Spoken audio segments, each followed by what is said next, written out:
Did you ever get lucky and end up reading 4 excellent books in a row? That is exactly what happened to me in September.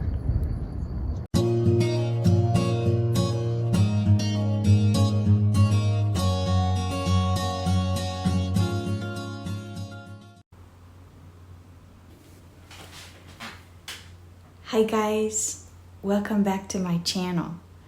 I had a great reading month in September, so I wanted to tell you about it. The first book I read in September was Shirley by Charlotte Bronte. Shirley does have the deep feelings that you find in Charlotte Bronte's other books, but it is different from Jane Eyre and Villette in several ways. The first difference is that it has a historical fiction aspect. There's a man who runs a textile factory who has invested all this money into machines, but then, due to political reasons that somehow have to do with Napoleon, there is less demand, which means he has to lay off a lot of employees. When the employees get to the point where they are not able to feed their own children, even the more peaceful ones get so desperate that they are willing to follow the more aggressive ones who are planning violent protests. So it makes you reflect on how the collective and the individual are interconnected. The second difference has to do with the way the book is structured. The title of the book is Shirley, but the main character is actually Caroline. This is different from Jane Eyre and Villette, where there is only one main protagonist and the story stays with that protagonist the whole time.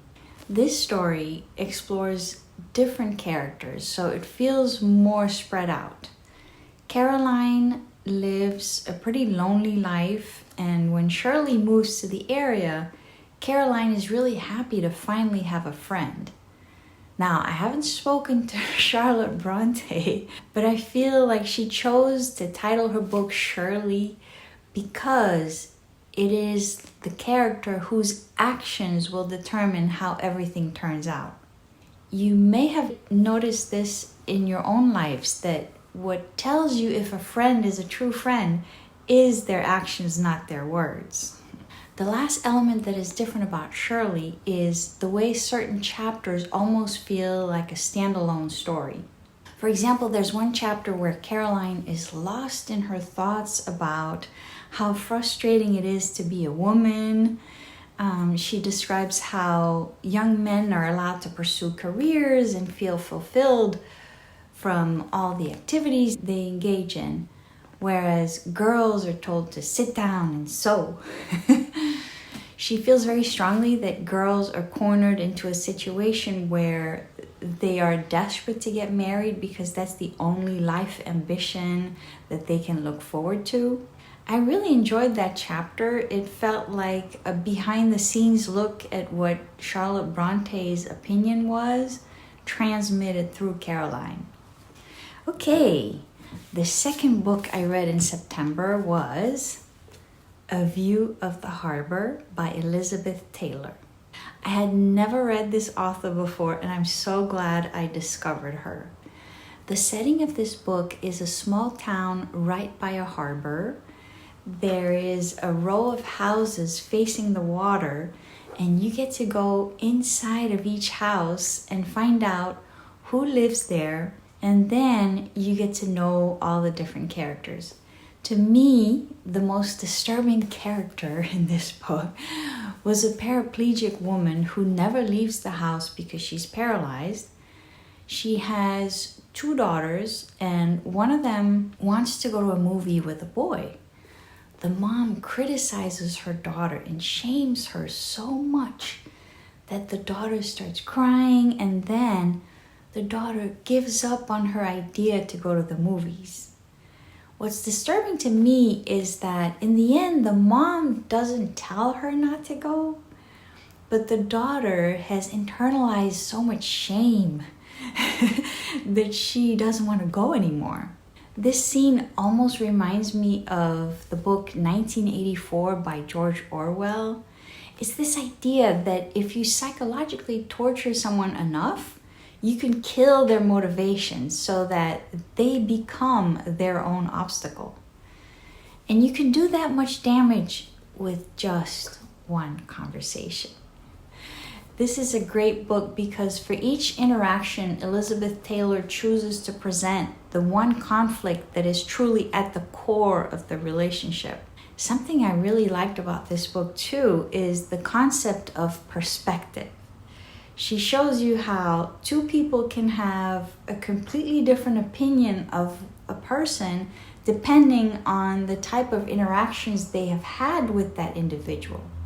It is possible to only see one aspect of someone's personality and to miss another angle on the story. Overall, this was a brilliant book. And if you're interested in character analysis, then you will enjoy this one.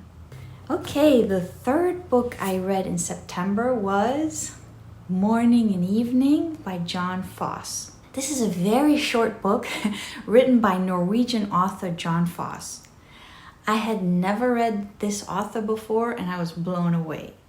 He has a particular style where thoughts, dialogue, and story kind of merge because he doesn't use a lot of punctuation, but it doesn't cause confusion. It's still easy to read. He uses repetition, not throughout the book, but more within each section.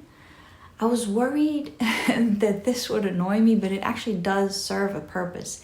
If, for example, the protagonist associates a person with a place, then that person is always mentioned as being from that place, but it actually works to give the reader the same mental association as the protagonist. It's a strange technique, but it does create a closeness to the main character that is almost visceral. Somehow, in the end, the book manages to have a strong emotional impact on the reader, which I wasn't expecting for such a short book. I definitely need to look for more books by this author. Okay, so moving on to the last book I read in September, Travels with Charley in Search of America by John Steinbeck. This book is an autobiographical account of a trip that John Steinbeck took with his dog Charley in 1960. I think Steinbeck's goal was to experience a lot of interactions with people in every region of the United States to see if a pattern emerged. To me, it was interesting to read this book for the purpose of getting to know Steinbeck. You do get to see his interest in human beings and what they want and how they act. It helps you understand why he even wrote all the books he wrote. He was just fascinated with people in general, and he loved to sit down and have deep conversations about difficult topics. So you can approach this book from different angles.